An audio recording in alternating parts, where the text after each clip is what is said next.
Good day. Today I want to tell a story I wrote some years ago and published it in a book. I forgot the name of the book now, but Island of Good Riddance. Island of Good Riddance. You heard the proverb, good riddance, bad rubbish. Ante if you want to get rid of somebody, if they are gone, you feel good riddance, I'm glad he gone. Good riddance, bad rubbish, and a proverb. So the Island of Good Riddance is a story about imaginary hospital. It's all imaginary. It's an imaginary hospital on a small island in an ocean, Pacific, Indian Ocean or Atlantic Ocean, Balkan Sea, anywhere. Because it's imaginary, a hospital can be anywhere, you can imagine. So this hospital is only building on that island. It's a very small island, big rock. The only building on that island is this hospital. The uniqueness of this hospital is, in this hospital, you can walk in the front desk. You can only fly because it's an island. They got their private airfield where you can fly from any part of the country. And then go to the front desk and tell the receptionist, I want to die. Can you give me a schedule? You can just straight ask. And the receptionist tell, okay, what day, sir? What day and time? Tomorrow, 10 o'clock. And then she checked the list. Well, we are free. You got a slot tomorrow morning, 10 o'clock. Be here by 9 o'clock or 9:30. Okay, next day morning, you dress casually because there is one hotel on the island where all these people who want to die will reside or check in. So it's walking distance, just a few hours to the hospital. You go to the hospital and the nurse will take you. She remove your normal clothes and put a gown and they wheel you to a surgical room with a gown on the stretcher. And the nurse will put some IV port, IV ports. They put it on the hand to give IV for sick patients. And she will put 3 ports, one on one hand 2 or another hand 1 or vice versa, left and right. It doesn't matter. IV ports, and then she moves. And then another nurse will roll in 3 IVs. From one IV, Valium, a medication for sleeping, will hanging. And another IV strand, there is a potassium chloride. What potassium chloride do is, it will relax the muscles, the body muscles, high concentration potassium chloride.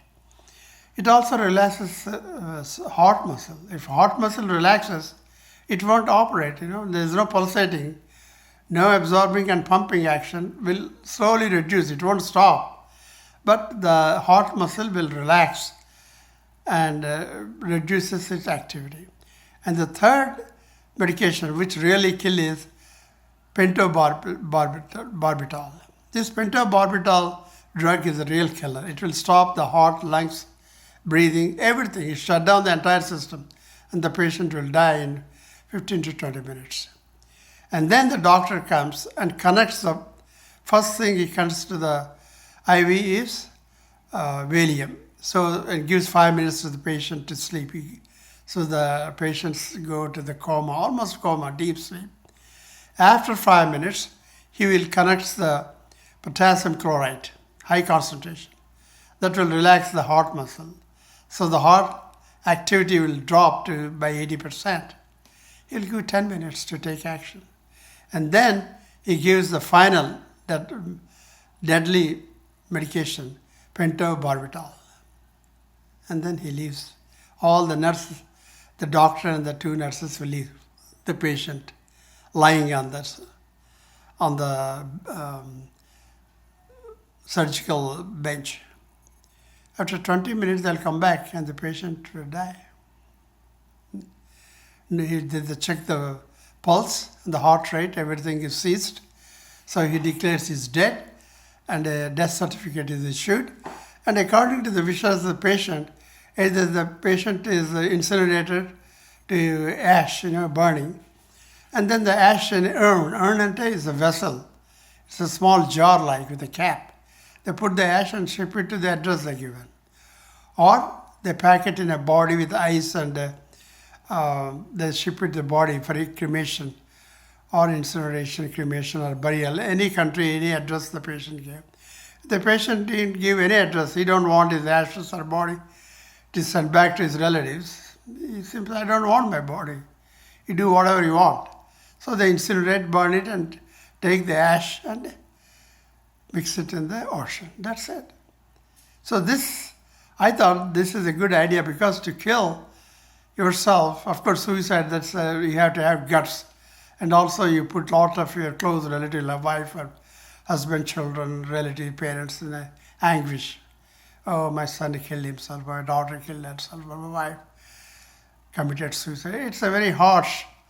So, but the mercy killing is only for people who are terminally ill, most likely 85, 90, 95, 100, 105 years old, who are suffering from incurable disease, like mostly cancers and heart disease. Only get permit from government to conduct mercy killing in hospitals in the United States and every country. The society don't allow you to kill yourself, period, as if they have a right. But it is my right to kill. See, I want to die, I want to die. Anytime, any place. There should be the rule. But of course, these days the society rules, so you don't have choice. Then you go to this, this is all imaginary story, okay? This is not real. But I just made it up. I got a thought. This, the island of good riddance, that is the name of the island. Island of good riddance in any ocean. That is the only building on that island, only hospital on the island of good riddance. And a small lodge where the patients will come to walk into the hospital and tell the outpatient nurse that I want to kill myself, give a date and time, and then they do the charge. There is a minimum charge, it's very high, maybe $1,000, and you can donate up to 10 to. If you are dying with a lot of wealth, what do? You just donate. Maybe $200,000 left, or $500,000, million, $2 million left. Write it to the charity of that hospital and die. You know, that's the best way of killing. So if you have any idea, if you're old or sick, you don't want to live anymore, you are fed up with life, you want to kill yourself.